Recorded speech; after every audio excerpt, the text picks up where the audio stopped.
Drugs இன்னைக்கு உலகம் முழுக்க போதைப் பொருள் முழக்கமானது பரவி இருக்குதுன்னே சொல்லலாம்.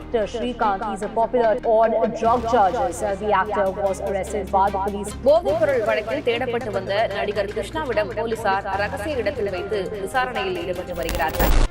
இந்த போதைப் பொருளானது எப்படி கண்டுபிடிக்கப்பட்டதுன்னு உங்களுக்கு தெரியுமா? இதை கண்டுபிடிச்சது யாரும் உங்களுக்கு தெரியுமா? இது எப்படி உலகம் முழுக்க பரவலா பரப்பப்பட்டது தெரியுமா? சோ இதையெல்லாம் தெரிஞ்சுக்கணும்னா இந்த வீடியோவுக்கு பார்ப்பாங்க.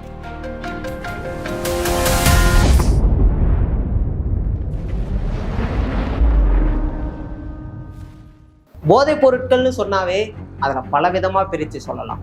கொக்கைன், ஹெராயின், அபின், இன்னைக்கு நார்மலா மக்கள் பயன்படுத்தக்கூடிய மது பொருட்கள், அப்படி கல் வரைக்கும் பல விதமா பிரிச்சு சொல்லுவாங்க.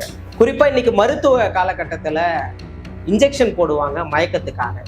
அந்த காலகட்டத்திலலாம் இந்த மாதிரி மயக்கத்துக்கான ஊசியோ மருந்தோ அந்த காலத்துல கிடையாது. அப்படிப்பட்ட நேரங்கள்ல வலி நிவாரணிகளாக இந்த மாதிரியான சில போதை மருந்துகள் குறிப்பிட்ட அளவு உடல்ல செலுத்தும் போது அவர்கள் மழக்க நிலையில் இருக்கும்போது அவர்களுக்கு தேவையான மருத்துவத்தை மருத்துவர்கள் பார்ப்பாங்க. இதற்காக பயன்படுத்தப்பட்டதுதான் இந்த போதைப் பொருட்கள்.